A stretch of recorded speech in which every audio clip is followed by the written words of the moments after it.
Hey guys. Tonight we're going to dim the lights and drift back in time to an era of monumental architecture, political intrigue, and, most famously, brutal spectacles. You're about to step into the beating heart of ancient Rome, specifically, the Colosseum, a place where the line between entertainment and horror blurred in ways we can barely comprehend today. Imagine the dust motes dancing in the sunbeams filtering through the arched entrances, the murmur of 100,000 voices swelling into a roar, and the metallic tang of something unidentifiable hanging in the air. This isn't just history, it's an immersion. You'll probably be glad you're experiencing it from the comfort of your bed. Because let's be honest, you probably wouldn't last 5 minutes in the real thing. So, before you get comfortable, take a moment to like the video and subscribe, but only if you genuinely enjoy what I do here. Let me know where you're listening from and what time it is for you. Now dim the lights, maybe turn on a fan for that soft background hum, and let's ease into tonight's journey together. You find yourself standing on the cobbled streets of ancient Rome, the morning sun casting long shadows as you make your way towards the Amphitheatrum Flavium. Better known to us as the Colosseum, the sheer scale of the structure is breathtaking.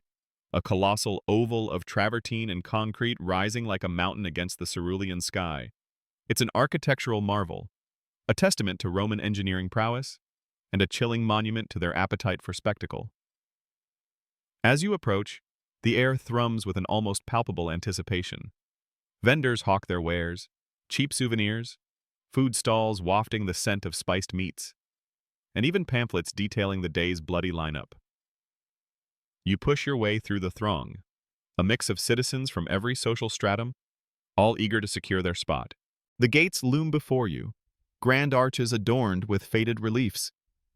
You pass through, and the noise immediately intensifies, a cacophony that makes your ears ring. The sun-drenched arena floor stretches out beneath you, a vast expanse of sand, freshly raked and ready. Around you, the tiered seating rises steeply, a dizzying panorama of humanity. The sheer number of people packed into this space is astounding. Estimates suggest the Colosseum could hold upwards of 50,000 to 80,000 spectators. You find your designated section, perhaps marked by a number carved into the stone, and squeeze past your fellow Romans to claim your seat. The stone is cool beneath your hands, worn smooth by centuries of countless hands before yours. As you settle in, you can't help but notice the diversity of the crowd. There are senators in their pristine white togas, their faces stern but eager. Wealthy merchants adorned with glittering rings and fine tunics jostle for the best views. Women, dressed in vibrant stolas, chat animatedly, some with children fidgeting beside them. Even the common folk, the plebeians, find their place in the upper tiers, their excitement no less fervent than those closer to the action. This truly is a spectacle for all, a unifying force in a society often stratified by rigid social class. The Roman games weren't just entertainment, they were a social glue, a shared experience that reinforced hierarchies and celebrated Roman identity. Think of it as the ultimate reality show, but with much higher stakes and far more literal blood, sweat, and tears. The crowd grows restless, a low hum of chatter gradually building into a roar of impatience. Trumpets blare, a sudden, piercing sound that cuts through the din, signaling the start of the pompa, the grand procession. You lean forward, craning your neck as the parade begins to enter the arena. First come the musicians, their pipes and horns creating a powerful, almost tribal rhythm. Then, priests in elaborate robes, carrying religious effigies and offering prayers to the gods for a successful day. Following them are the various participants in the day's events, gladiators in their shining armor, charioteers with their proud horses, and even condemned criminals, their faces grim, their fate sealed.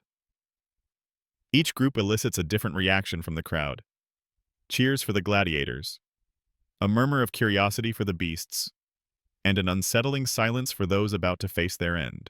The sheer pageantry of it all is overwhelming. The sun glints off polished bronze and steel. The colors of the tunics and banners are vivid against the sand, and the air is thick with the scent of incense and sweat. This isn't just a fight.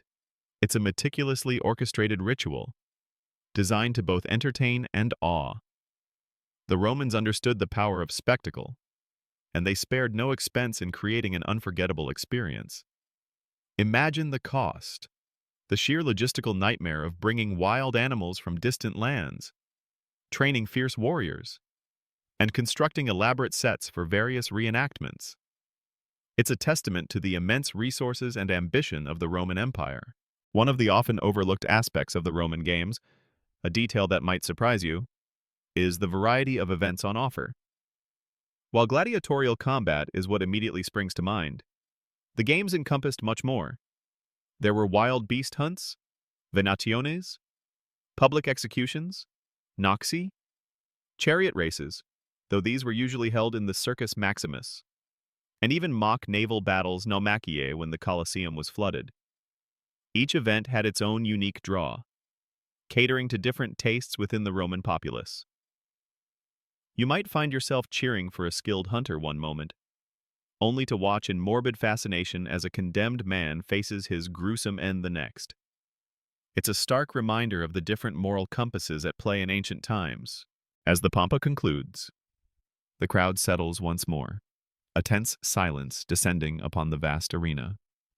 You can feel the collective breath being held, the air thick with anticipation. The first events are usually less intense, perhaps some athletic contests or displays of horsemanship, designed to warm up the crowd. But you know what everyone is truly here for. The whispers around you speak of famous gladiators, of legendary clashes, and of the unyielding drama that is about to unfold. The Roman games were not merely about death and destruction. They were about honor, bravery, and the ultimate test of human endurance. For some, it was a path to glory. For others, an inescapable fate. Historians still debate whether the Roman populace was truly bloodthirsty or merely accustomed to the extreme forms of entertainment provided by their rulers. Was it a reflection of their innate cruelty, or a sophisticated means of social control, distracting the masses from political unrest and economic hardship? It's a fascinating question, and one without a simple answer. What is clear, however, is that these games were an integral part of Roman life, deeply woven into the fabric of their society. They served as a powerful reminder of Roman might, a celebration of their conquests, and a chilling display of their justice. You feel a ripple of excitement go through the crowd as the first gladiator enters the arena, their armor gleaming, their weapon ready. The sun catches the intricate designs on their helmet, and you realize that these aren't just faceless combatants. They are individuals, each with their own story, their own hopes, and their own fears. Their fate, however, now rests in the hands of the crowd, and ultimately, the emperor. It's a heavy thought, watching them stand there, waiting for the signal, knowing that for some, this will be their last sunrise. The air crackles with energy, and you brace yourself for what's to come. This is just the beginning of your journey into the horrifying world of the Roman games, and it promises to be an unsettling, yet unforgettable, experience. As the first gladiator steps into the arena, you feel a collective hush fall over the crowd, a momentary lull before the storm. The sun, now higher in the sky, bathes the sand in a golden glow, highlighting every grain, every ripple from the previous raking. You see the gladiator's breath, a faint puff of white in the morning chill, even as the heat from the sun begins to intensify. This is a thraex, you note, identifying their distinctive small, round shield parmula and curved sword sica. Their opponent, a murmillo, enters from an opposing gate, heavy helmet shaped like a fish, protecting their face completely, and armed with a large rectangular shield scutum and a short sword. Gladius. The contrast in their equipment is striking. a deliberate design choice to create balanced, yet visually distinct combatants. This isn't just a fight. It's a meticulously choreographed dance of death, where each move, each strike, is intended to elicit a specific reaction from the crowd. You can practically feel the tension radiating from the two figures as they circle each other, their movements slow and deliberate, each looking for an opening, a weakness in the other's stance. The air itself seems to thicken, the anticipation almost unbearable. Then, with a sudden burst of speed, the Murmillo lunges, their gladius glinting in the sun. The Thraex deftly parries with their parmula, the metallic clang echoing through the vast amphitheater. It's a sound that sends a shiver down your spine, a stark reminder of the very real danger these individuals face. This isn't theater in the modern sense. There are no retakes, no safety nets. The stakes are as high as they can possibly be. The gladiators move with an athleticism that belies the weight of their armor. You can see the muscles strain under their tunics, the sweat beginning to bead on their brows despite the early hour. They are highly trained athletes, some of the fittest men in the Roman world. Their training was rigorous, often starting in gladiatorial schools, ludi, where they would learn specific fighting styles, honed to perfection under the watchful eyes of their trainers. The laniste. Imagine waking up every day knowing your life depended on your physical prowess and your ability to kill or be killed. It's a level of dedication that most of us can only imagine. As the combat continues, you find yourself mesmerized by the ebb and flow of the battle. The Thraex, lighter and more agile, attempts to use their speed to get around the Murmillo's formidable shield. The Murmillo, in turn, relies on their brute strength and defensive capabilities, trying to wear down their opponent. The crowd roars with every significant blow, every near miss. You hear shouts of encouragement, cries of frustration, a cacophony of emotions reflecting the raw human drama unfolding before your eyes. This is not a passive experience. The crowd is actively engaged, their emotions mirroring the intensity of the combat. One fascinating, and perhaps unexpected, detail about gladiators is that not all of them were slaves or condemned criminals. While many certainly were, a surprising number were free men who voluntarily chose the life of a gladiator. They were known as octorati, and they signed contracts that legally bound them to a lanista for a set period, often for a significant sum of money. Think of it as an extreme, ancient form of professional sports contract. Why would someone choose such a dangerous path? For some, it was the allure of fame and fortune, the possibility of escaping poverty and achieving widespread recognition. For others, it was simply a desperate measure in a world with limited opportunities. The life of a gladiator, while perilous, offered a chance for glory that might otherwise be unattainable for those born into lower social strata. The Murmillo manages to land a solid blow to the Thraex's shoulder, and a gasp ripples through the crowd. The Thraex stumbles, but quickly recovers, a testament to their training and resilience. Blood, a stark red against the pale sand, begins to seep through their tunic.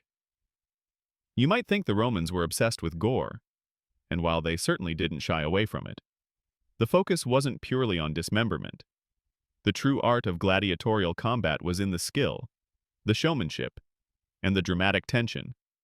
A quick, decisive kill might be efficient, but a drawn-out, artful display of combat, even if it ended in death, was far more appreciated by the connoisseurs in the audience. They wanted a performance, a story told through blades and shields. The fighting intensifies, both gladiators showing signs of fatigue, their movements becoming slightly less precise. The rhythmic clang of steel continues, a brutal soundtrack to the struggle. The air fills with the sounds of their labored breathing, audible even over the murmuring crowd. You can almost feel the burning in your own muscles, just watching them exert themselves. It's an exhausting, relentless struggle. The roar of the crowd swells and recedes like ocean waves, urging them on, sometimes even dictating their fate. Historians still debate whether the gladiators truly fought to the death in every single match. While many certainly did, evidence suggests that a significant number of matches ended with one gladiator surrendering, often by dropping their shield or raising a finger. At this point, the crowd, and ultimately the emperor, or the presiding magistrate, would decide their fate.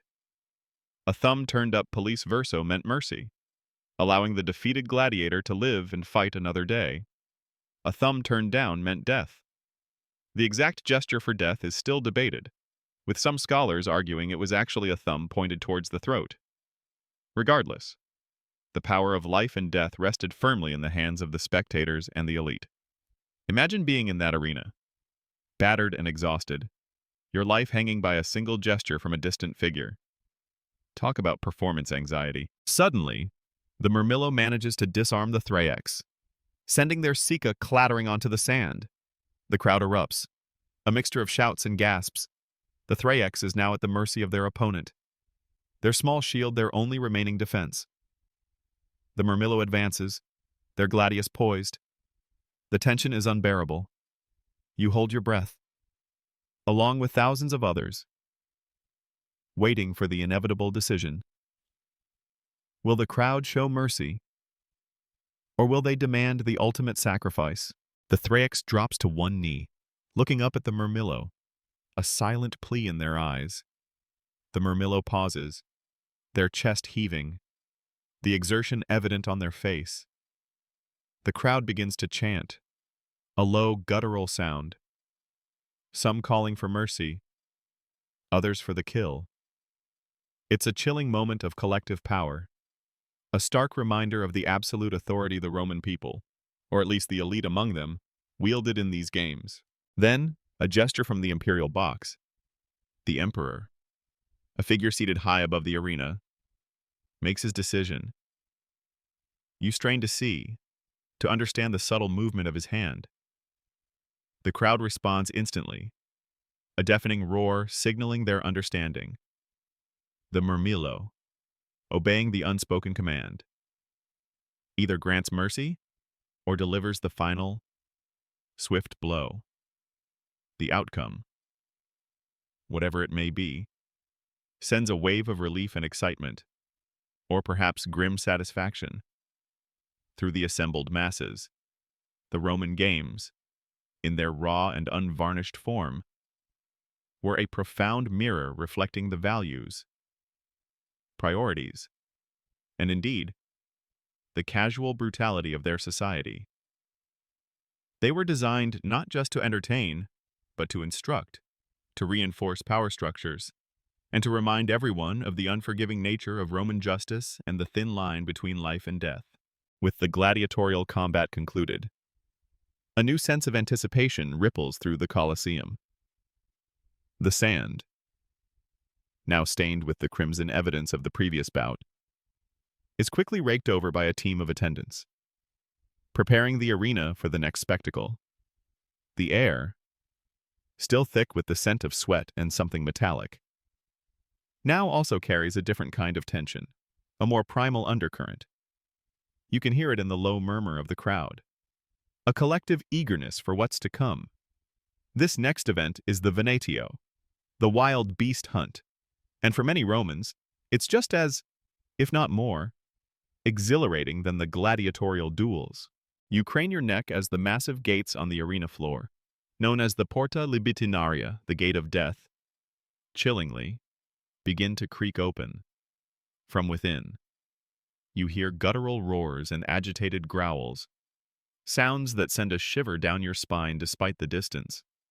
The very ground seems to vibrate with the powerful movements of unseen creatures.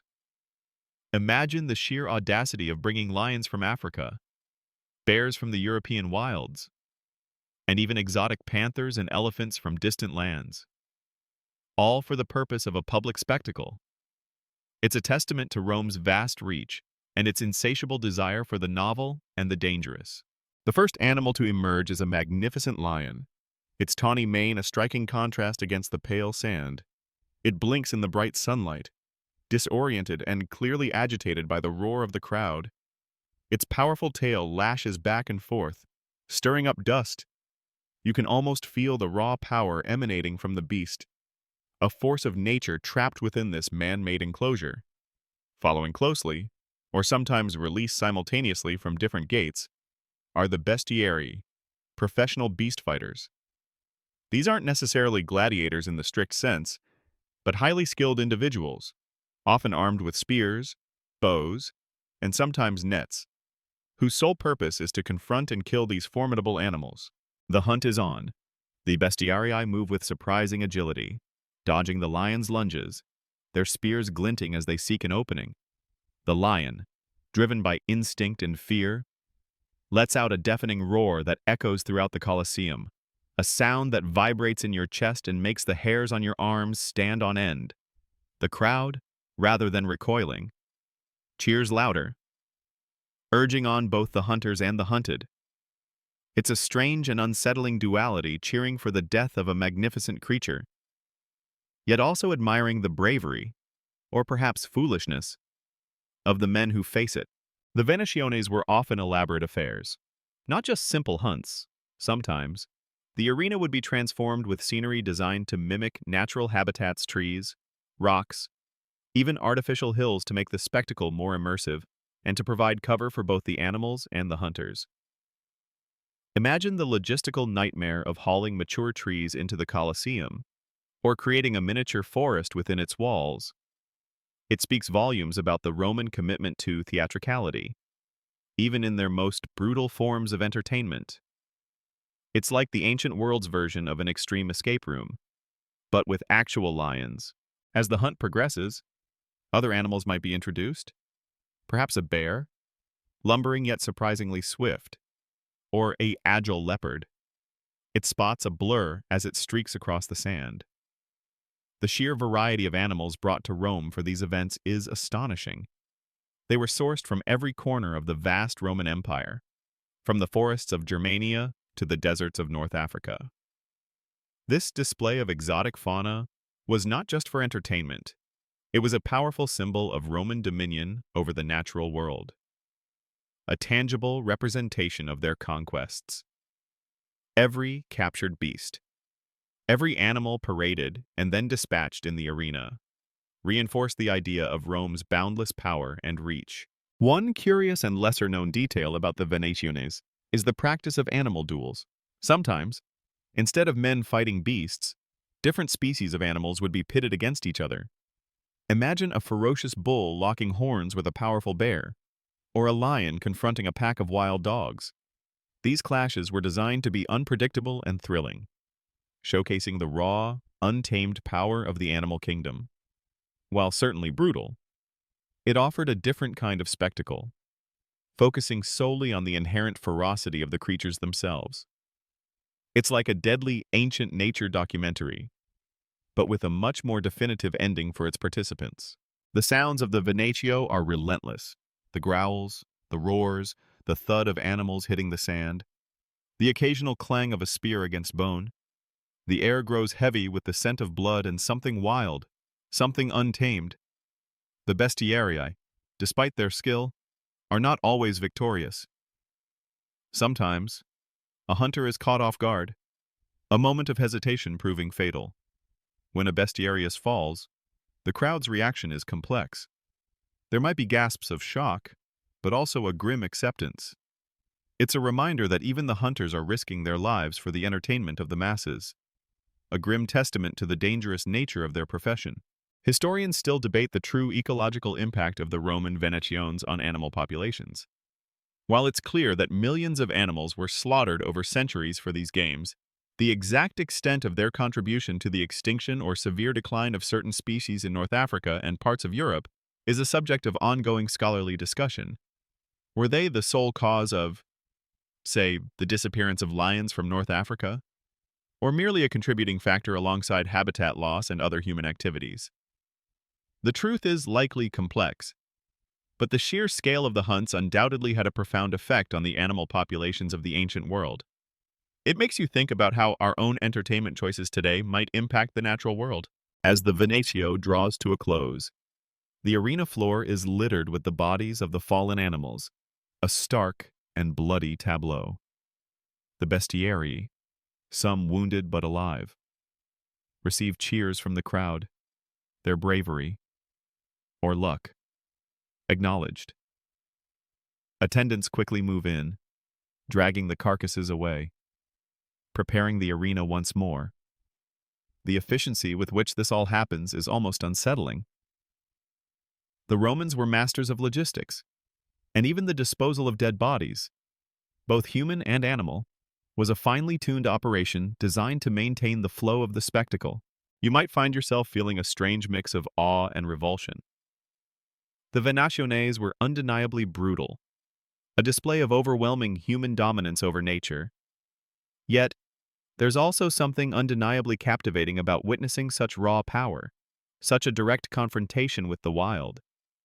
It's a glimpse into a very different world, where the boundaries of what constituted entertainment were far more expansive and, to our modern sensibilities, far more horrifying.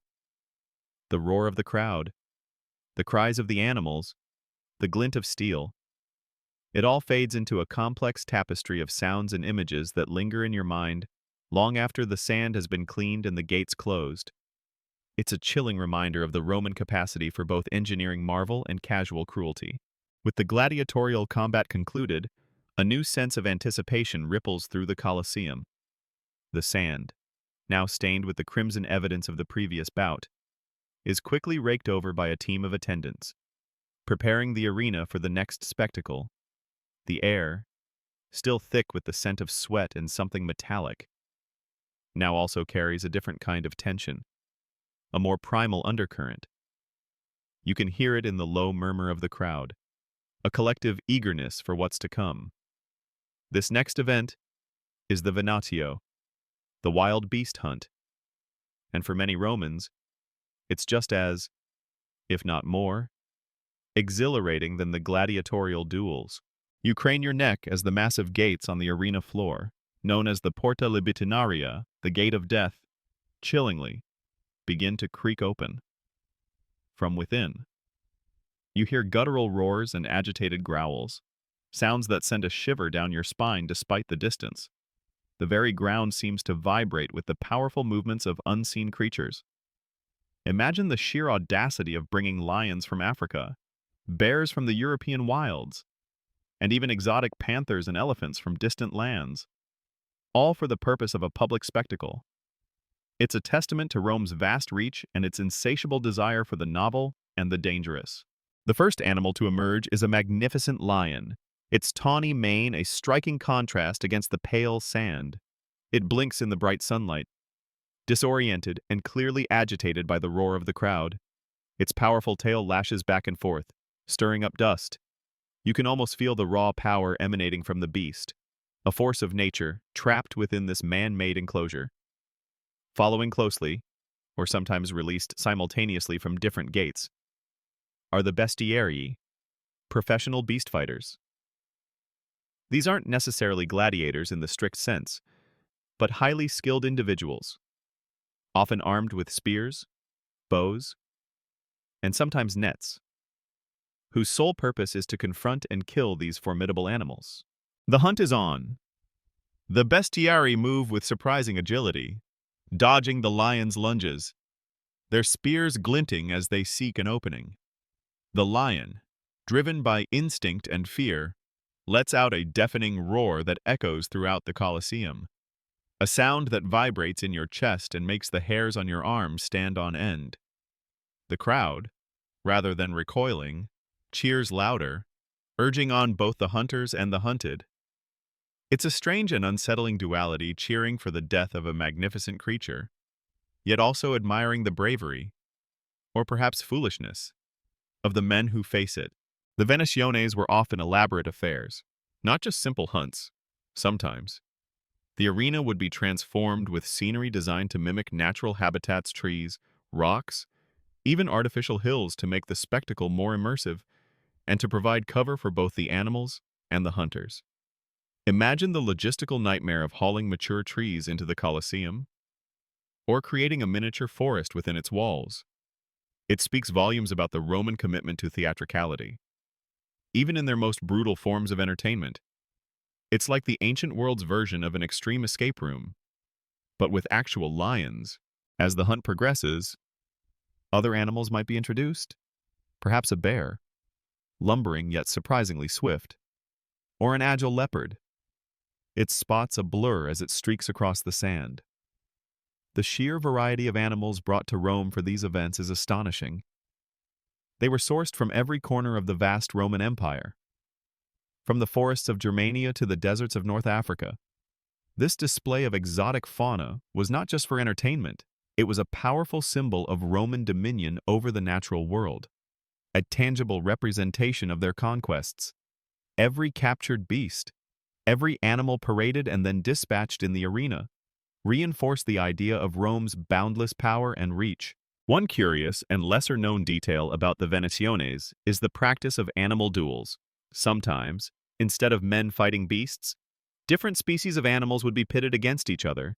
Imagine a ferocious bull locking horns with a powerful bear, or a lion confronting a pack of wild dogs. These clashes were designed to be unpredictable and thrilling, showcasing the raw, untamed power of the animal kingdom. While certainly brutal, it offered a different kind of spectacle, focusing solely on the inherent ferocity of the creatures themselves. It's like a deadly, ancient nature documentary, but with a much more definitive ending for its participants. The sounds of the Venatio are relentless. The growls, the roars, the thud of animals hitting the sand, the occasional clang of a spear against bone. The air grows heavy with the scent of blood and something wild, something untamed. The bestiarii, despite their skill, are not always victorious. Sometimes, a hunter is caught off guard, a moment of hesitation proving fatal. When a bestiarius falls, the crowd's reaction is complex. There might be gasps of shock, but also a grim acceptance. It's a reminder that even the hunters are risking their lives for the entertainment of the masses, a grim testament to the dangerous nature of their profession. Historians still debate the true ecological impact of the Roman Venationes on animal populations. While it's clear that millions of animals were slaughtered over centuries for these games, the exact extent of their contribution to the extinction or severe decline of certain species in North Africa and parts of Europe is a subject of ongoing scholarly discussion. Were they the sole cause of, say, the disappearance of lions from North Africa? Or merely a contributing factor alongside habitat loss and other human activities? The truth is likely complex, but the sheer scale of the hunts undoubtedly had a profound effect on the animal populations of the ancient world. It makes you think about how our own entertainment choices today might impact the natural world. As the Venatio draws to a close, the arena floor is littered with the bodies of the fallen animals, a stark and bloody tableau. The bestiarii, some wounded but alive, receive cheers from the crowd, their bravery, or luck, acknowledged. Attendants quickly move in, dragging the carcasses away, preparing the arena once more. The efficiency with which this all happens is almost unsettling. The Romans were masters of logistics, and even the disposal of dead bodies, both human and animal, was a finely tuned operation designed to maintain the flow of the spectacle. You might find yourself feeling a strange mix of awe and revulsion. The Venationes were undeniably brutal, a display of overwhelming human dominance over nature. Yet, there's also something undeniably captivating about witnessing such raw power, such a direct confrontation with the wild. It's a glimpse into a very different world, where the boundaries of what constituted entertainment were far more expansive and, to our modern sensibilities, far more horrifying. The roar of the crowd, the cries of the animals, the glint of steel, it all fades into a complex tapestry of sounds and images that linger in your mind long after the sand has been cleaned and the gates closed. It's a chilling reminder of the Roman capacity for both engineering marvel and casual cruelty. The midday sun beats down on the Colosseum, now noticeably warmer than it was just hours ago. The sounds of the Venatio have faded, replaced by the murmuring hum of the crowd. You feel a slight shift in the collective mood, a subtle change from the raw excitement of the hunts to something more somber, more chilling. This next segment of the games isn't about skill or even the primal clash of man versus beast. It's about justice, Roman style, delivered with a brutal, theatrical flourish. You are about to witness the public executions, known as the noxii or damnati ad bestias, and they are perhaps the most horrifying aspect of the entire spectacle. Attendants have once again meticulously raked the sand, smoothing over the bloody imprints left by the wild animals. Now, however, the figures emerging from the Porta Libitinaria are different. These are the condemned, men and women, their faces etched with despair and terror. They are criminals, political prisoners, and often Christians, who refuse to renounce their faith. They walk or are dragged into the center of the arena, often stripped bare or given only a flimsy tunic, their hands sometimes bound. A hush falls over the crowd, not of anticipation, but of grim, almost morbid, curiosity. The methods of execution varied, but they were almost always designed to be spectacular and drawn out, a public lesson in the consequences of defying Roman law or tradition. You might see a man tied to a stake and set ablaze, a living torch burning in the center of the arena, or perhaps a group of prisoners forced to fight each other to the death, given dull weapons, ensuring a slow and painful end. The sheer indifference of the crowd to such suffering is unsettling. For them, this is not just punishment. It is a moral play, a reaffirmation of the power of the state and the absolute authority of the emperor. One of the most common and arguably most gruesome forms of execution involved the wild animals you just witnessed. Condemned individuals were often thrown to the beasts, unarmed and defenseless. Imagine the terror, the guttural screams swallowed by the vastness of the arena as a starving lion or a ferocious bear is unleashed upon them. The crowd watches intently, some shouting encouragement to the animals, others simply observing with a detached, almost scientific, interest. It's a chilling display of human cruelty, masked as entertainment and public service. A particularly disturbing aspect of these executions was their theatricality. Sometimes, the condemned were forced to participate in elaborate reenactments of mythological tales, with a cruel twist. For instance, you might see a man playing Prometheus, chained to a rock a prop, of course only to have his liver devoured by a real eagle or dog, or a woman condemned to play Dirce, dragged to death by a bull, just like in the myth. The thin veil of mythology did little to disguise the horrifying reality of what was happening. It was a macabre fusion of art and barbarity, designed to maximize both the spectacle and the moral lesson. You watch as a group of condemned individuals are led to the center, their eyes wide with fear, scanning the faces in the crowd as if searching for a glimmer of pity. They find none. The Roman concept of justice was harsh, and public execution served as a powerful deterrent, a vivid warning to anyone contemplating similar transgressions. There's a subtle, almost imperceptible shift in the atmosphere compared to the gladiatorial fights. There, skill and bravery were lauded. Here, it's purely about punishment and terror. The condemned are not heroes, they are simply objects of spectacle. Their suffering a didactic tool. A particularly grim, yet historically confirmed detail about these public executions is the role of the libitinarii, those who remove the bodies. They were often masked, sometimes dressed as Charon, the ferryman of the dead from Greek mythology, or even as Mercury, the messenger god who guided souls to the underworld. They would use hooks to drag the lifeless bodies, or sometimes even the still struggling, dying ones, out of the arena. This added another layer of dark ritual to the proceedings, emphasizing the finality of death and the transition to the afterlife, albeit a forced one. It's a reminder of the Romans' pervasive religious beliefs, even in their most brutal acts. Historians still debate the exact number of people who died in the Colosseum, particularly during these public executions. While exact figures are impossible to ascertain, it is widely accepted that hundreds of thousands, if not more, Perished within its walls over the centuries, it was in use.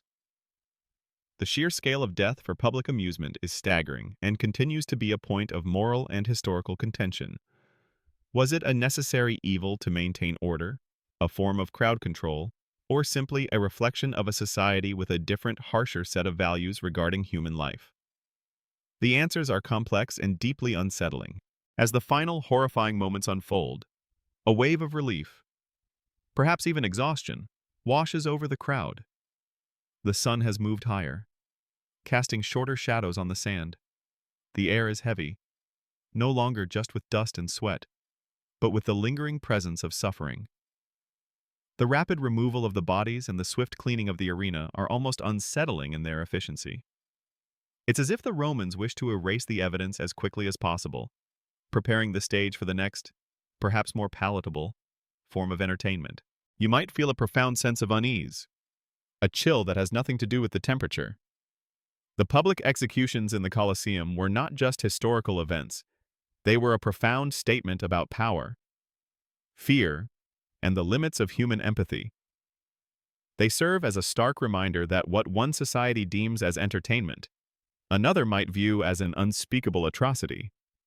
The echoes of those screams, the visual imprint of bodies consumed by flames or torn apart by beasts, linger in the vast stone shell of the Colosseum, a silent testament to a horrifying chapter in human history. You find yourself longing for the relative simplicity of gladiatorial combat now. A strange thought in itself, but a testament to the chilling impact of what you have just witnessed. As the sun reaches its zenith, casting stark shadows across the now cleaned arena floor, a murmur of a different kind begins to ripple through the crowd. The grim solemnity of the public execution slowly gives way to an almost disbelieving excitement. You hear whispers about the lake, about ships, about something truly unprecedented. This is the Naumachia, the mock naval battle, and it is a spectacle of such immense scale and logistical complexity that it almost beggars belief. You watch as a contingent of engineers and laborers, moving with surprising speed and precision, begin to work on the arena floor. Suddenly, you notice that water, glistening in the harsh sunlight, begins to seep from hidden channels, slowly but steadily filling the vast expanse of the Colosseum. The sand, just moments ago, the scene of bloodshed and terror, is gradually submerged beneath a growing pool. The sheer ingenuity of the Roman engineers is on full display. The Colosseum was built with an intricate system of underground passages, drains, and aqueducts that allowed it to be flooded and drained in a remarkably short amount of time. It's like watching an ancient monumental bathtub fill up, except this bathtub is the size of a small lake. As the water level rises, small, specialized ships begin to appear, maneuvered into position from the subterranean passages, or perhaps floated in through wider gates. These aren't full-sized warships, but smaller, purpose-built vessels, often modeled after actual Roman or even Greek triremes, scaled down to fit within the Colosseum's confines. Each ship carries a crew of fighters, often condemned criminals or prisoners of war, who are forced to reenact famous naval battles from Roman history. Imagine the despair of those on board, knowing their performance will likely end in drowning or a bloody death. The atmosphere in the Colosseum shifts dramatically.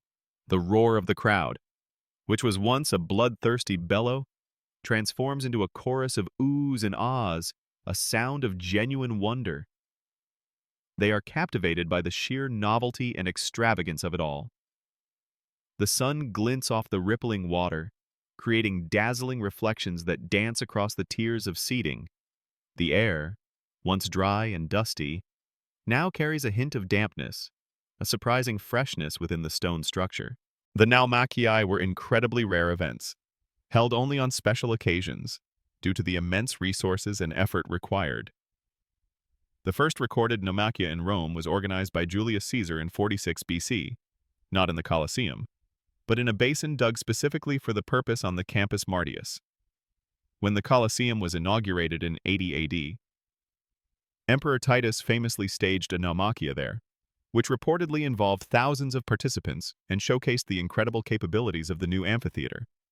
This was not just a spectacle. It was a grand display of imperial power, a demonstration that Rome could command not just land, but even water, to its will. As the ships clash, the sounds of battle echo across the artificial lake. Oars splash, wooden hulls creak and splinter, and the shouts of the combatants mingle with the cheers of the crowd. Arrows arc through the air, and javelins splash into the water. You might even see miniature siege engines on the decks of the ships, launching small projectiles. It's a chaotic, yet strangely beautiful, ballet of destruction. The water churns and froths, quickly becoming stained with blood and littered with debris. It's a truly unique form of entertainment, blending the drama of naval warfare with the deadly stakes of the Roman arena. One particularly fascinating and perhaps less known detail about the Naumachii is the debate among historians about how exactly the Colosseum was flooded. While the existence of sophisticated drainage systems is clear, the sheer volume of water required, and the speed at which it could be filled and drained, still puzzles some scholars. Some theories suggest a complex system of siphons and pumps, drawing water from nearby aqueducts, while others propose a more direct, gravity-fed system. Regardless of the exact method, it was an astonishing feat of engineering for its time. A true marvel that speaks to the Romans' mastery of hydraulics. It makes you wonder if they had a giant ancient Roman version of a garden hose, just really, really big. Historians still debate the exact frequency and scale of Naumachii held in the Colosseum. While we know they happened, the sheer impracticality and cost suggest they were extremely rare, possibly only a handful of times in the Colosseum's history. Some scholars argue that the description of the Colosseum being flooded might have been exaggerated by ancient writers to emphasize the grandeur of the Roman emperors. However, archaeological evidence and detailed accounts from contemporaries strongly suggest that these events did indeed take place, albeit as monumental exceptions rather than regular occurrences. It's a testament to the fact that even in ancient history, sources can be debated and interpreted in different ways. As the mock battle reaches its brutal climax, one ship might capsize, sending its crew tumbling into the water, where they are either drowned or dispatched by the surviving combatants. Another might be boarded, leading to a desperate melee on its cramped deck. The crowd roars, thrilled by the drama and the grim reality of the struggle. The surface of the water becomes a swirling canvas of human bodies, broken wood, and the faint reddish tinge of blood. The Naumachia finally concludes, often with one side decisively winning, though for the participants, winning often meant simply surviving. The cheers of the crowd eventually subside, replaced by a lingering sense of awe. Then, almost as quickly as it filled, the water begins to recede, disappearing into the subterranean drains beneath the arena.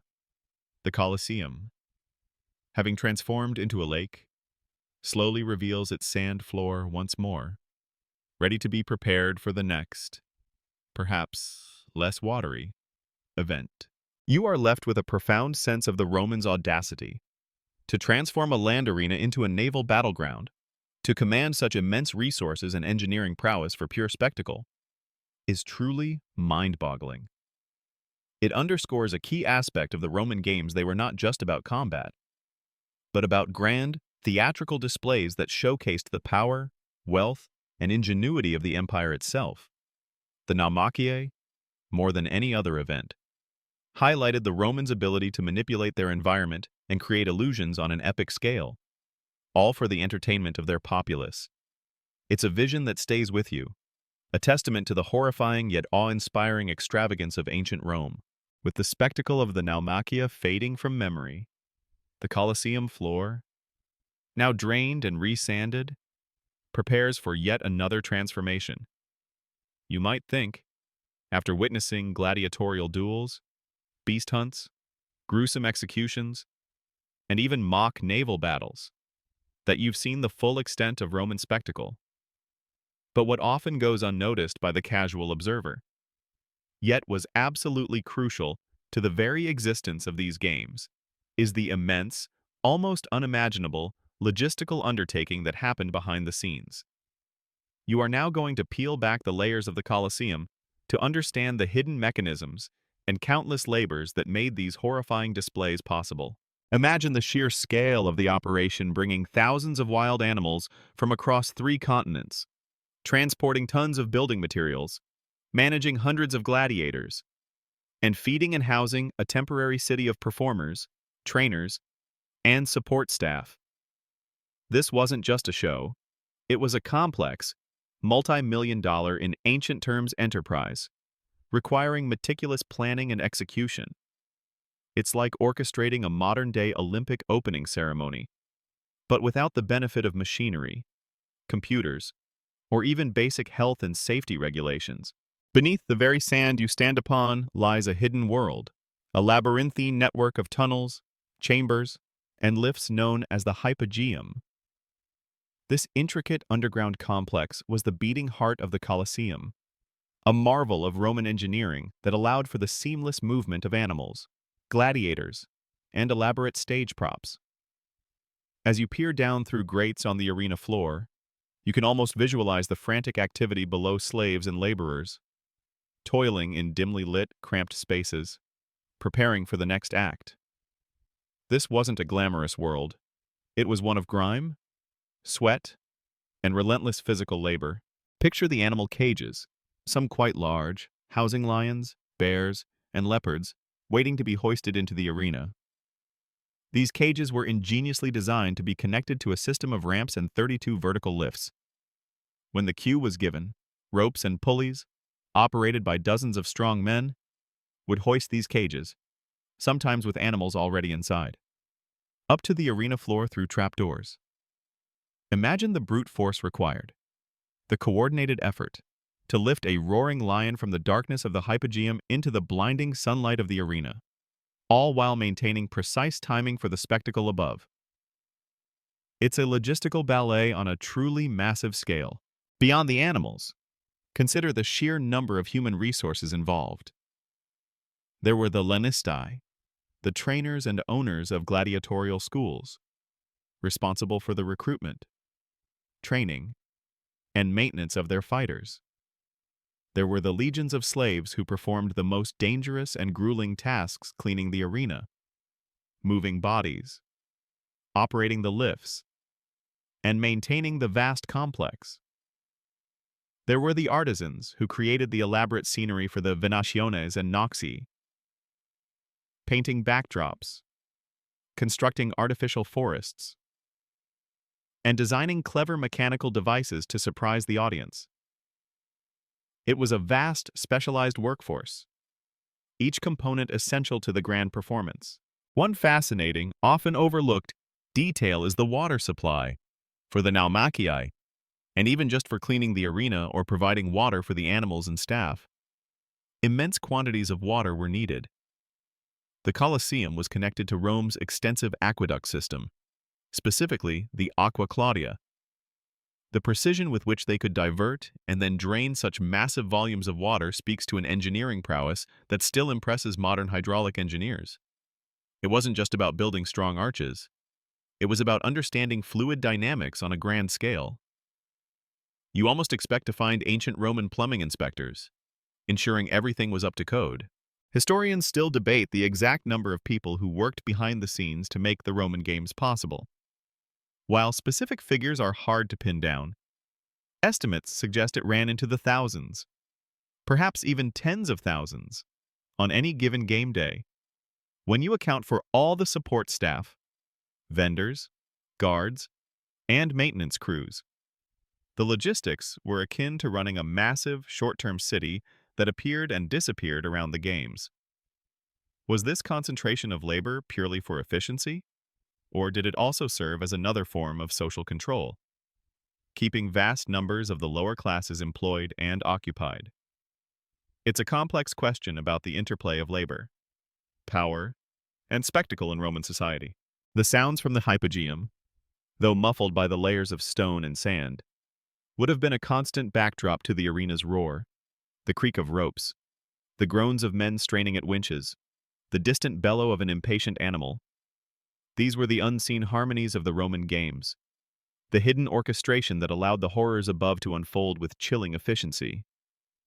You might even catch a faint smell of animal waste, damp earth, and human sweat emanating from the depths, a testament to the ceaseless activity occurring just out of sight. Think about the feeding of the animals. Transporting wild beasts was one thing, but keeping them alive and healthy, sometimes for months, until their moment in the arena, was another challenge entirely. Special enclosures were needed, along with vast amounts of food, meat for the carnivores, hay for the herbivores, all sourced and delivered consistently. This required a network of suppliers and transporters stretching across the empire, a complex supply chain dedicated to supporting the entertainment industry. It makes your head spin just thinking about the ancient spreadsheets they would have needed for all this. Even the simplest acts, like raking the sand after each event, were part of a larger, highly organized system. Teams of attendants, often slaves, would rush onto the arena floor, not just to clean, but to prepare the surface for the next act. Sometimes, this involved adding fresh sand, or even spreading sawdust to absorb blood, ensuring a fresh canvas for the next wave of violence. The quick transitions between events were a hallmark of Roman spectacles, designed to keep the audience engaged and prevent any lull in the excitement. As you sit in the stands, admiring the apparent spontaneity of the events unfolding before you, you now have a deeper appreciation for the hidden world beneath your feet. The gladiators, the beasts, the ships, they were merely the visible tip of an enormous iceberg of labor, engineering, and meticulous planning. The true horror, in some ways, wasn't just the visible bloodshed, but the vast, anonymous machinery of exploitation and organization that facilitated it. The Colosseum was not just an amphitheater, it was a factory of spectacle, churning out entertainment powered by human ingenuity and often, human suffering. Having glimpsed the hidden gears and cogs of the Colosseum's immense logistical machine, your perspective on the Roman games deepens.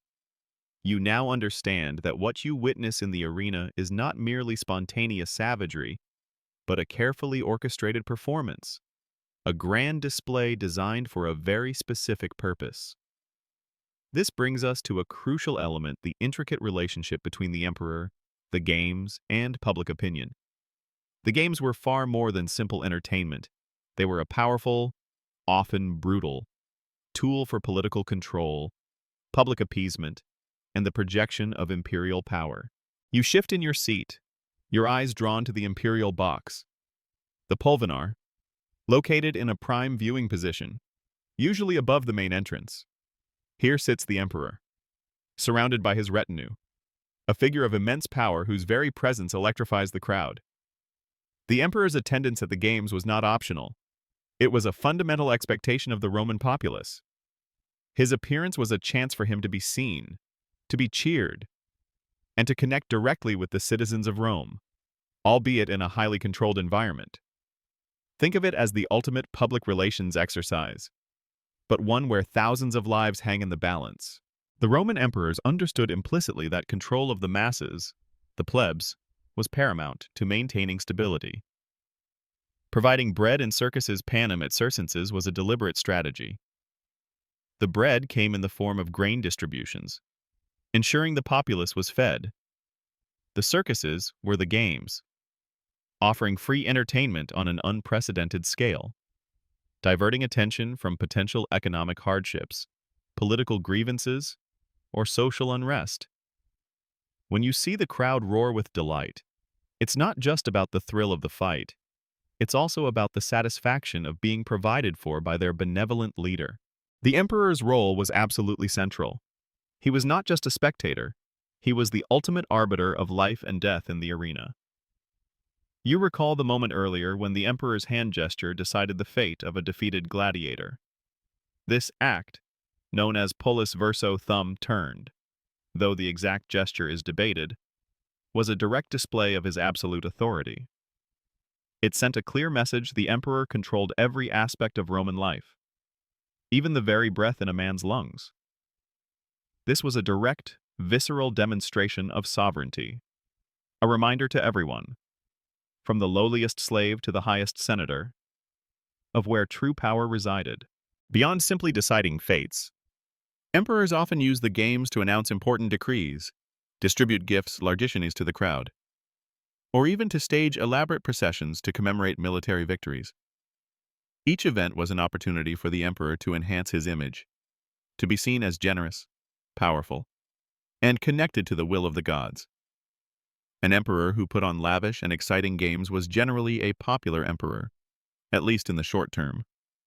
Conversely, a stingy or uninspiring games host risked public discontent, a dangerous proposition in a city where mobs could easily turn into riots. One particularly telling, and somewhat ironic, detail is how even the Roman elite, despite often viewing the games with a degree of intellectual disdain, understood their political necessity. Philosophers and writers might lament the debasement of public morals, but no ambitious politician would dare to publicly condemn the games. To do so would be to alienate the very people whose favor they needed. It was a social contract, unwritten but absolute. The emperor provides the spectacle, and the people provide their loyalty, or at least their quiet acquiescence.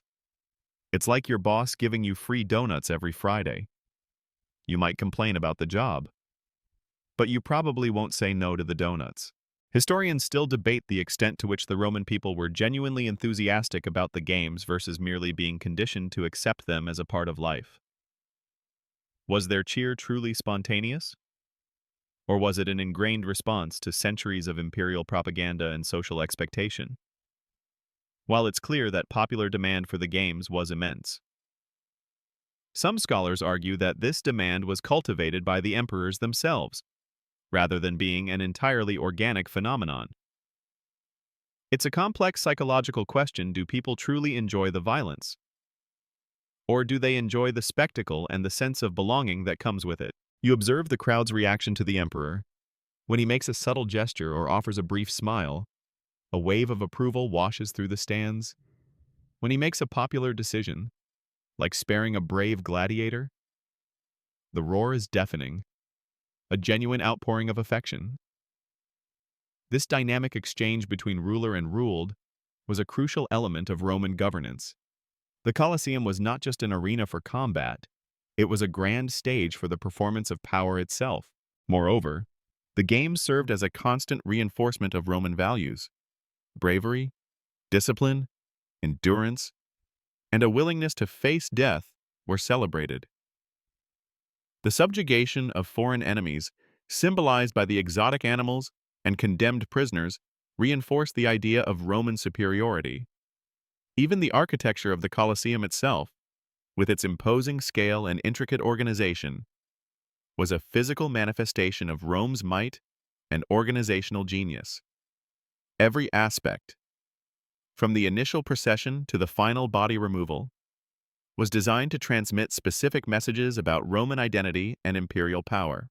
The very act of attending the games, sitting alongside thousands of fellow citizens, fostered a sense of collective identity and shared experience.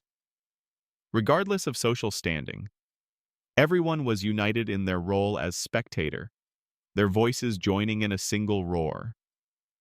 This communal experience, centered around the figure of the emperor, solidified social bonds and reinforced the idea of a unified Roman people under a single, powerful ruler. As the day progresses, and the emperor occasionally rises to acknowledge the crowd, you witness firsthand the intricate dance between ruler and ruled. The cheers, the applause, the occasional murmurs of discontent, all of it is absorbed into the fabric of imperial control. The horrors of the arena, the very real suffering and death, become almost secondary to this larger political drama unfolding between the imperial box and the teeming masses. The games were a crucial component of Roman governance, a grand, bloody opera that ensured the stability and perpetuation of the empire, one gruesome spectacle at a time. It's a chilling thought, realizing how deeply intertwined entertainment and political power truly were in ancient Rome. You've now seen the Colosseum as a stage for magnificent and horrifying spectacles, and understood its role in the heart of Rome's political life. But to truly grasp the scale and impact of the Roman games, you must broaden your gaze beyond the eternal city. The empire stretched across vast continents, from the misty shores of Britannia to the sun-baked deserts of Egypt. And wherever Rome went, its culture, its laws, and its insatiable appetite for games followed. You are about to embark on a virtual journey, exploring how the spirit of the Roman games manifested itself in the far-flung reaches of the empire. Imagine yourself now not in Rome, but in the bustling city of Verona, in northern Italy. Here stands another grand amphitheater, remarkably well preserved, a smaller cousin to the Colosseum, but no less imposing in its own right. As you walk through its ancient arches, you can almost hear the echoes of crowds from centuries past. The games here would have mirrored those in Rome, albeit on a slightly reduced scale. Gladiatorial combats, venaciones, and athletic contests were common, serving the same purpose to entertain the local populace, instill Roman values, and solidify imperial control. These provincial amphitheaters, scattered across the empire, were powerful symbols of Romanization, bringing a taste of the capital's grandeur to distant lands. Now let's travel west, across the sea, to the Roman province of Africa Proconsularis, in what is modern-day Tunisia. Here, in cities like El Jem, ancient Thysdrus, you find an even more colossal amphitheater, rivaling even the Colosseum in its capacity. The dry, arid air carries the faint scent of dust and distant memories of roars. This region was a primary source of the wild animals for the Roman games. Lions, leopards, and elephants were captured here and transported across the Mediterranean to Rome and other arenas. The games in these African provinces would have had a particular emphasis on venaciones, showcasing the local fauna and the skill of the bestiarii. It's a sobering thought, realizing that the very land beneath your feet once supplied the gruesome entertainment for millions. The purpose of the games in the provinces was multifaceted. Firstly, they served as a vital tool for integration. By bringing Roman customs and entertainment to newly conquered territories, the empire sought to foster a sense of shared identity and loyalty among diverse populations. Local elites would often sponsor games, sometimes at immense personal cost, to demonstrate their allegiance to Rome and to enhance their own standing within their communities. It was a way of saying, we are part of the Roman world, and we embrace its culture. It's like when a new fast food chain opens in your town. It's a sign of modernity, of being connected to a larger world.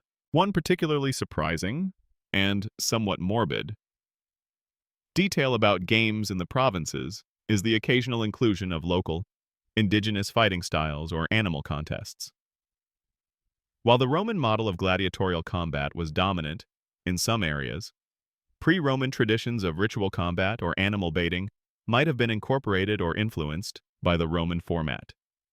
Imagine a local chieftain bringing his own trained, ferocious indigenous animal to be pitted against a Roman beast, blending old and new forms of spectacle. It hints at a degree of cultural exchange, even within such a rigid system. Though the Roman style always remained paramount, historians still debate the extent to which provincial populations genuinely embraced the Roman games, or if their participation was more a matter of civic duty and social expectation. While the sheer number of amphitheaters across the empire suggests widespread adoption, some scholars argue that underlying local customs and beliefs might have subtly altered the character of the games in different regions. Was the cheers in Antioch the same as the cheers in Londinium? Or did cultural nuances create variations in how these brutal spectacles were perceived and enjoyed? It's a fascinating question about cultural diffusion and resistance. As you mentally journey north to Britain, to places like Chester or Caerleon, you find smaller, more modest amphitheaters, often built within legionary fortresses. Here, the games would have served a different, yet equally crucial, purpose to entertain the Roman legions stationed far from home, to boost morale, and to provide a sense of connection to the imperial center. Imagine Roman soldiers, weary from campaigning in the damp, cold climate, finding solace and excitement in a gladiatorial bout, a familiar taste of home. These games were perhaps less about impressing a civilian populace and more about maintaining discipline and esprit de corps within the military. The construction of these amphitheaters, regardless of their size, was an enormous undertaking, often using local resources and labor, sometimes even forced labor. They stand as enduring testaments to Rome's organizational capabilities and its determination to spread its influence, both politically and culturally. Each stone seating tier, each arched entrance, whispered of Roman power and presence. Even the supply chains for animals and gladiators extended far beyond Rome. Lannister would travel to distant provinces to recruit new fighters, whether slaves, criminals, or volunteers. Exotic animals, as noted, were sourced from across the Mediterranean and beyond, requiring complex transport networks by land and sea. This intricate web of logistics meant that the impact of the games was felt not just in the arenas themselves, but across vast swaths of the Roman world, affecting trade routes, local economies, and even animal populations. The games, whether in the Grand Colosseum or a modest provincial amphitheater, reinforced a universal message: Rome was supreme. Its laws were absolute, and its power was undeniable. They were a shared cultural experience that transcended linguistic and ethnic boundaries within the empire, uniting diverse peoples under the banner of Roman spectacle. The horrifying nature of these events might seem extreme to us, but in the Roman world, they were a fundamental pillar of society, a constant reminder of who was in charge and what it meant to be Roman. As you reflect on these far-flung arenas, you realize that the horror of the Roman games wasn't confined to Rome. It was a global phenomenon that deeply impacted the lives and deaths of countless individuals across the vast Roman Empire. You've journeyed through the spectacles of the Colosseum and seen how its influence spread across the vast Roman Empire. But even the mightiest empires and their enduring traditions eventually face decline. As you settle back into your mental seat in the now quieter amphitheater, you begin to observe subtle shifts, less frequent games, and a changing mood among the dwindling crowds. This brings us to the decline and eventual cessation of the Roman games, a gradual process intertwined with the broader fate of the empire itself, and a topic that historians find endlessly fascinating. The apex of the Roman games was arguably during the 1st and 2nd centuries AD, a period of relative peace and prosperity known as the Pax Romana. This was when the Colosseum saw its most magnificent spectacles, fueled by imperial wealth and a confident populace. However, as the 3rd century dawned, the empire entered a period of profound crisis. Political instability became endemic, with emperors rising and falling in rapid succession, often through violence. Economic woes, including inflation and debasement of currency, gripped the land. Military pressures on the borders increased dramatically, forcing Rome to divert vast resources to defense rather than spectacle. Imagine the enormous cost of staging just one grand venatio, let alone a series of games. The capture, transportation, and feeding of thousands of wild animals became increasingly difficult and expensive as border security faltered and trade routes became less secure. Maintaining the vast network of gladiatorial schools, which relied on a steady supply of new recruits, whether slaves, criminals, or volunteers, also became a strain. The once seemingly endless imperial coffers began to run dry, making the lavish generosity of earlier emperors increasingly untenable. An emperor struggling to pay his legions would hardly be able to justify spending millions on a mock naval battle. One of the most significant, though gradual, factors in the decline was the rise of Christianity. Early Christians were often persecuted in the arenas, as you saw with the public executions.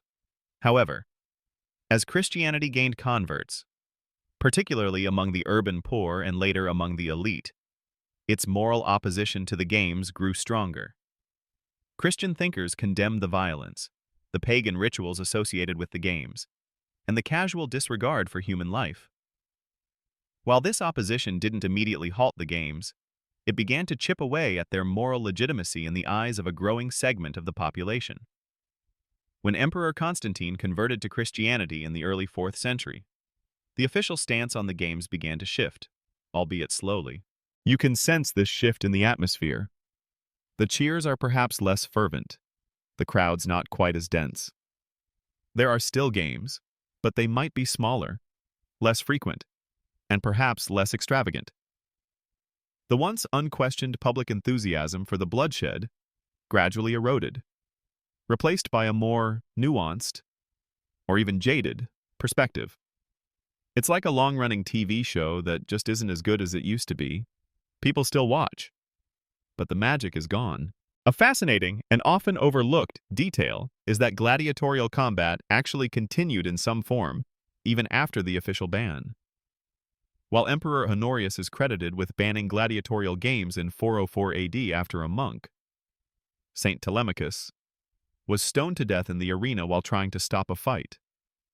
Venatione's beast hunts continued for several more decades, even into the 6th century in some areas. The Romans' love for animal spectacle proved more enduring than their taste for human-on-human combat. It's a subtle distinction, but an important one for understanding the gradual nature of their decline. Historians still debate whether the decline of the Roman games was primarily due to economic hardship, the rising influence of Christianity, or a combination of factors. Some scholars emphasize the economic constraints, arguing that the empire simply could no longer afford such lavish displays. Others point to the moral shift brought about by Christianity as the primary driver. It's likely that it was a complex interplay. Economic pressures reduced the frequency and scale of the games, which in turn allowed Christian moral arguments to gain more traction in a society already struggling with its identity and priorities. As the Western Roman Empire ultimately fragmented and collapsed in 476 AD, the infrastructure and administrative apparatus required to maintain the games simply ceased to exist. The vast logistical networks crumbled, the imperial patronage vanished, and the focus shifted from grand spectacles to basic survival. The Colosseum itself fell into disrepair, damaged by earthquakes, stripped of its stone for other building projects, and eventually repurposed for more mundane uses, like housing or even a cemetery. The roars of the crowd were replaced by the sounds of crumbling masonry and the chirping of birds. Yet, the legacy of the Roman games, even in their decline, is immense. They profoundly shaped the concept of public entertainment, spectacle, and even the architectural design of sporting venues that endure to this day. The very idea of mass entertainment, of a performance designed to thrill and engage thousands, has its roots in the Roman amphitheater. While the extreme brutality faded, the underlying principles of engaging a crowd, fostering shared excitement, and showcasing physical prowess continued to evolve into modern sports and forms of entertainment. You look at the silent, crumbling ruins of the Colosseum, no longer a vibrant arena but a majestic skeleton, standing as a testament to both human ingenuity and human cruelty. The horrors it once contained have long since vanished, replaced by the quiet contemplation of tourists. But the echoes of the gladiators' cries, the roars of the beasts, and the shouts of the crowd still resonate in the historical imagination. The decline of the Roman games marked the end of an era, a reflection of a changing world. But their profound impact on the very idea of spectacle ensures that their story, however horrifying, continues to be told. The sun begins its slow descent, painting the ancient stones of the Colosseum in hues of orange and purple.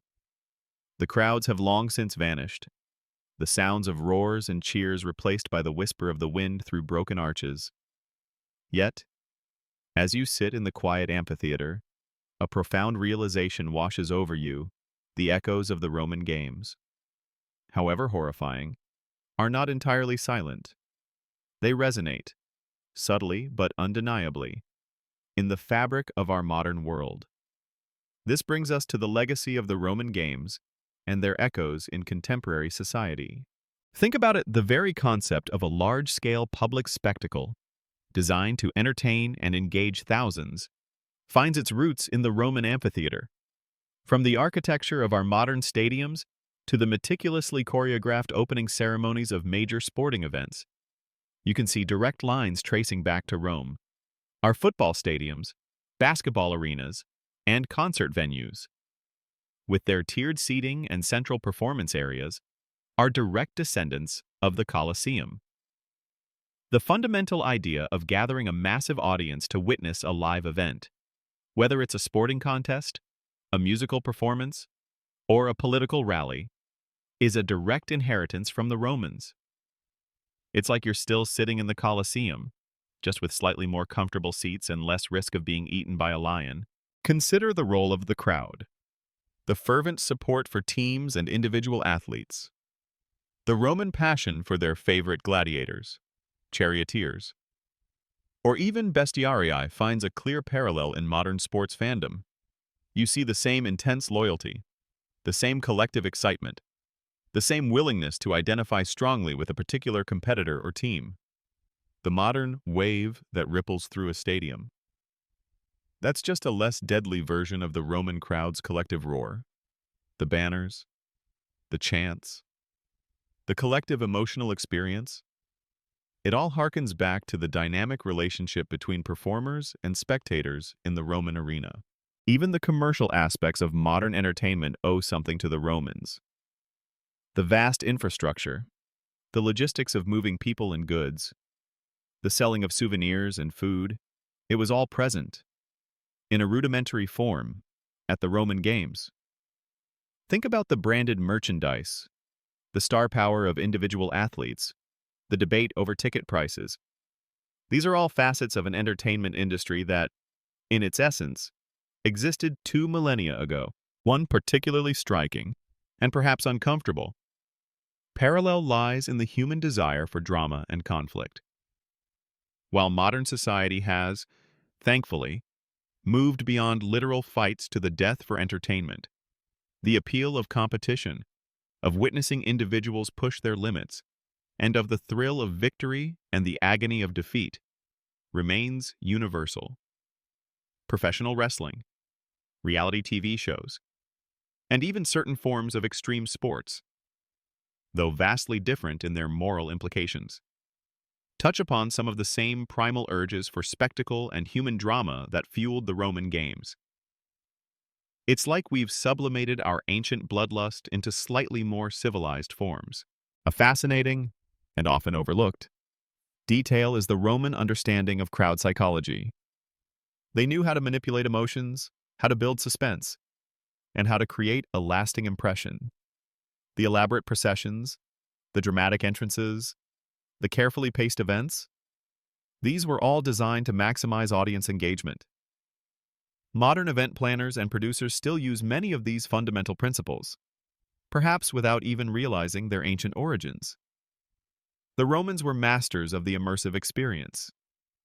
Even if that experience involved actual immersion in a pool of blood, historians still debate the extent to which the Roman Games dulled the Roman populace to violence, or if they simply reflected an already existing societal acceptance of it. Did witnessing such brutality desensitize them, leading to further cruelty? Or was it a controlled outlet for aggressive impulses? The question is complex and has implications for our own media consumption today. Does graphic violence in movies or video games normalize it? Or is it merely entertainment? There are no easy answers, and the Roman example continues to fuel this important discussion. As you rise from your imaginary seat, the Colosseum now bathed in the soft glow of twilight, you feel a profound connection across the centuries. The Roman Games, in all their horrifying glory, were a mirror reflecting the values, ambitions, and darker desires of a powerful civilization. They teach us about human nature, about the allure of spectacle, and about the enduring power of shared experience. While we may recoil from their brutality, we cannot deny their lasting influence on how we entertain ourselves, how we gather, and how we engage with dramatic conflict.